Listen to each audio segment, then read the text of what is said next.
It's quite an interesting time for anyone who is interested in user-generated content games. The Dream's early access started a couple of weeks ago. Super Mario Maker 2 is just around the corner and probably unnoticed by many people. 2 weeks ago, a really cool indie game called Levelhead started its early access as well. So Levelhead is probably best described as a Super Mario Maker inspired game with a strong focus on building crazy contraptions and on speedrunning. Currently the game is still in early access, meaning that it's still in development, but nevertheless there is already a lot to like about the game. Actually, the stuff that Levelhead does great, it does really great. So great in fact that I actually wish that Mario Maker 2 would draw a little bit of inspiration from this little indie game. So today we're going to take a look at 5 things at which Levelhead really succeeds and that the Mario Maker series should definitely take a closer look at. And yes, we're going to talk about how Mario Maker 2 should draw inspiration from a game that drew inspiration from Mario Maker 1. We're going full circle today. So you ready? Let's do this!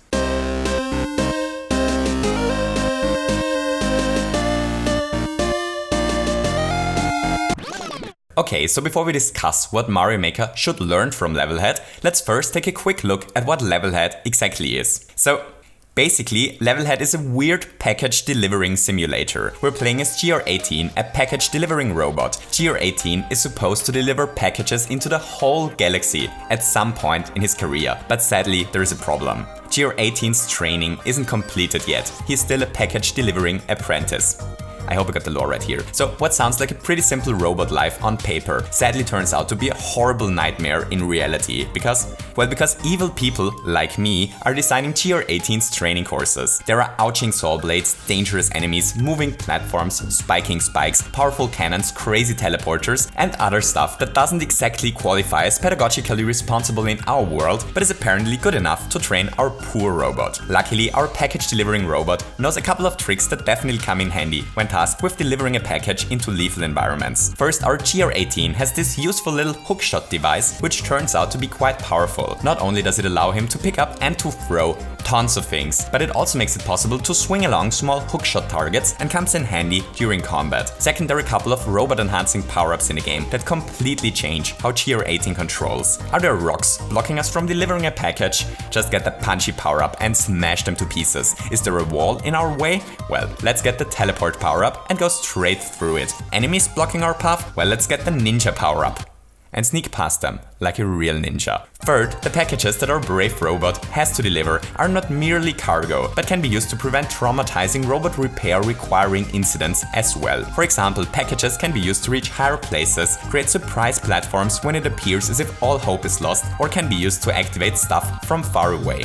Okay, so that's Levelhead in a nutshell. Basically a platformer built around user-generated levels with cool power-ups, tight controls, a great hookshot and package gimmick, and a good mix of standard and really unique platformer obstacles. So what is it now that Super Mario Maker should learn from this game for its sequel? Well, first, let's talk about what I'm going to call Levelhead's frequency system. So there are several items in the game that have 2 states, on or off. For example, there are switches that change state when our robot touches them, stuff that activates when a package is on top of it, items that count whether a certain number of enemies are defeated or if all collectibles are collected, or elements that test if the player is within a certain range. So the first neat thing is that those inputs can be used to activate or deactivate most of the hazards in the game. For example, if this switch gets flipped, then all the platforms start to move, the path back becomes locked and cannons start to fire. But the second and really cool thing about those signals is that there is not only one of them, but that each switch can send an input on an individual frequency and that each obstacle can be set up to only receive signals on a certain frequency. If you want, for example, that this switch turns on all the ground blocks while this switch activates all the conveyor belts, then all we have to do is to set the ground blocks to receive an input on frequency 1, which is the one the switch sends, and all the conveyor belts to frequency 2. That's a really cute but incredibly effective system that allows for tons of crazy stuff. If we want to build an AND gate, for example, all we have to do is to build something like this. If the first input is on, this block disappears. If the second input is on, the other block disappears, and if both are triggered, then a crate drops onto this spot, which gives us the signal that the other two are powered. It's a surprisingly simple system that allows for a lot of control over how the levels play, and a simple way to link up different things is something I'm craving for Mario Maker. Like maybe a linking system where all we have to do is to draw a line between two objects in Mario Maker, like linking up a P-switch with different items, and as soon as we activate the switch, all the linked items activate as well. Or or linking up a 2-state block with coins, and only when the block is triggered, the coins become collectible, or maybe even allow for really crazy stuff, like linking many question blocks to Mario collecting a coin, and as soon as the nasty coin gets wrongfully picked up, all question blocks spit out their content in disgust. The option to link certain stuff together really would add a great deal of depth to Mario Maker. This is probably something that won't be in Mario Maker 2, but it's something I already have on top of my inevitable wishlist for Mario Maker 3. Playing Levelhead really opened my eyes on how incredibly powerful such a system can be, which leads us to the second eye-opening experience I had while taking a look at Levelhead, and the one thing I desperately hope that Mario Maker 2 improves on. Let's talk about death and dying. So there's something I personally never quite understood about myself. I usually really enjoy grinding out tough platforming challenges. Yet in Super Mario Maker, I never really enjoyed playing Super Expert or Kaizo levels. But that's not only just because the average quality of Super Expert levels is maybe a bit below average, since I never really enjoyed grinding out some of the best Kaizo levels out there either. Not that it's a huge thing, but I've always wondered why I don't enjoy Kaizo stages. So anyway, funnily enough, in Levelhead I found myself really enjoying the grind it takes to beat a good Kaizo stage, which got me really thinking about why I enjoyed this in Levelhead. And I think I found at least a part of the answer to this little personal riddle. Levelhead just handles death and respawning way better than Mario Maker does. So check this out. To the left we have a clip of GR18 at the moment he dies in Levelhead. To the right we have a clip of Mario at the moment he dies in Super Mario Maker. So let's start both clips and let's see what happens. So in Levelhead we immediately start over and die again. And then we die again. Meanwhile, in Mario Maker, a lot of time passes. There's a death animation, then there's loading, another animation, and then we load again, before we finally get to start our next try. It's easily possible to die 6 times in Levelhead in the time it takes just from the second Mario dies in Mario Maker until we regain control.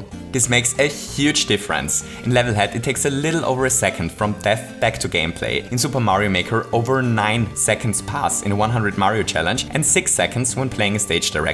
So that may not sound like much at first, but the time spent during deaths adds up insanely fast. For example, if we beat a stage with an average clear rate of 0.2%, which really isn't uncommon, then that would mean that on average it takes 500 tries to beat this level. So if we restart 500 times while grinding out the stage, then we wait 500 times for 6 seconds to respawn. That adds up to 3000 seconds or 50 minutes. Almost an hour that is spent without being able to control anything.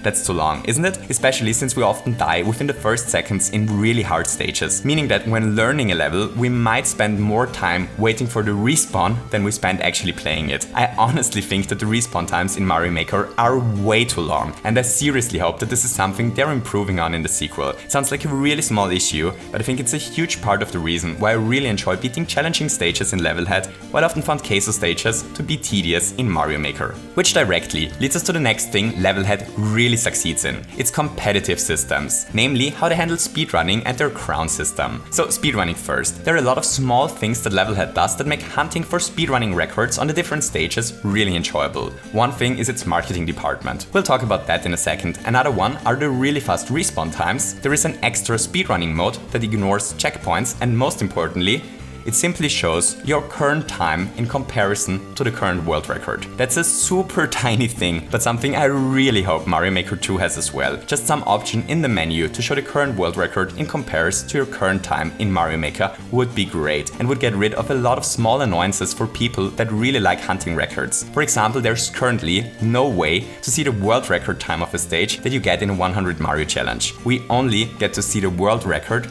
once we beat the level, which, you know, is kinda weird. A self-imposed challenge like 100 Mario challenge, normal difficulty, no skips, all world records, sounds like a great time to me, but this is currently simply impossible, just because there is no way to find out the time before beating a stage. Having the option to show the times would immediately solve this silly problem. The second really clever thing that Levelhead does to encourage competitive play is its crown system.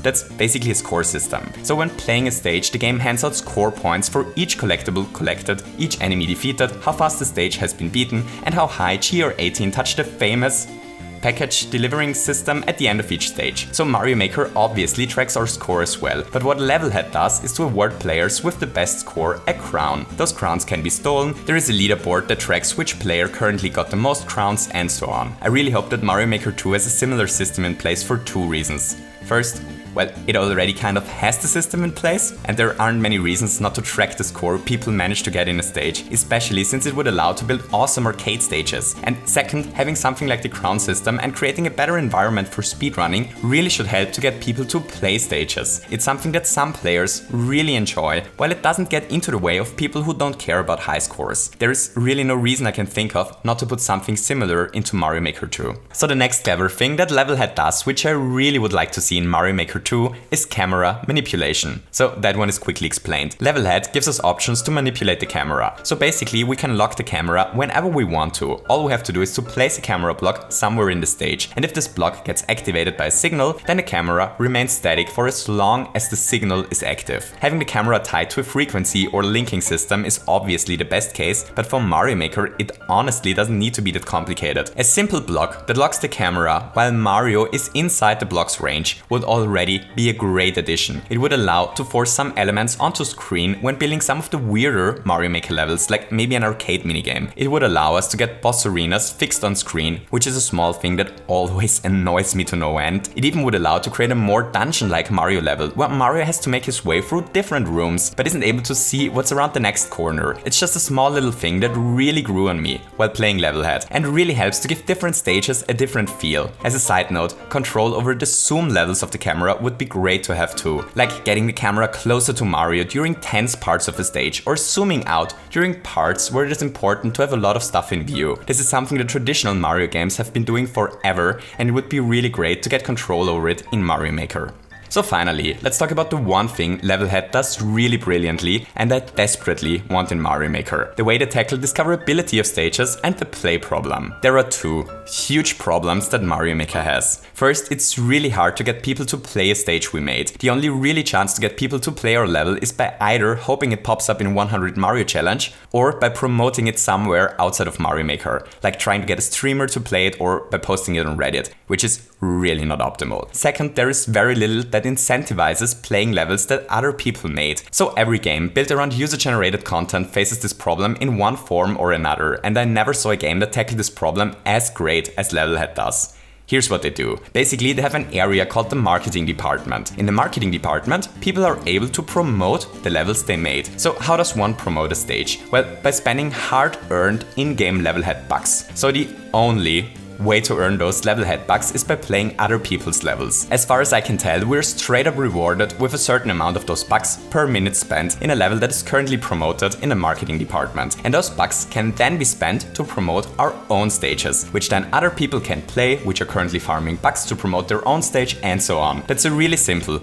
but really effective and clever system. It's basically a built-in level exchange. This gives an incentive to play levels while also giving everyone control over how easy it is to discover a stage we made. And this is where all the different pieces of the game start to come together. There are many ways to build crazy and unconventional stages, as well as great tools to build fun traditional platformer levels. So we may build a stage that we're really proud of and want to share with other people. If we want to get more people to notice our stage, we can head into the marketing department and just play levels other people made. We get rewarded for straight up playtime in other levels here. So maybe we just check out a lot of different levels and collect a couple of ideas for our own next stage. Or we try to get a couple of crowns and world records, since competitive play is really incentivized, until we have enough bucks to get our stage close to the top of the marketing list. And then everyone who is currently looking for a level to play finds our stage and maybe takes some inspiration or tries to get a world record, and so on. That's such a wonderful and simple system. I'd love to see something similar to this in Mario Maker. Mario Maker really needs a couple of other systems and game modes that help good levels to get noticed, and a built-in level exchange similar to what Levelhead does would be a huge step into the right direction.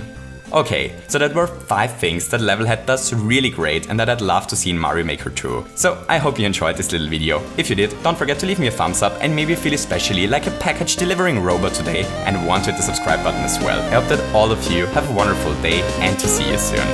Goodbye!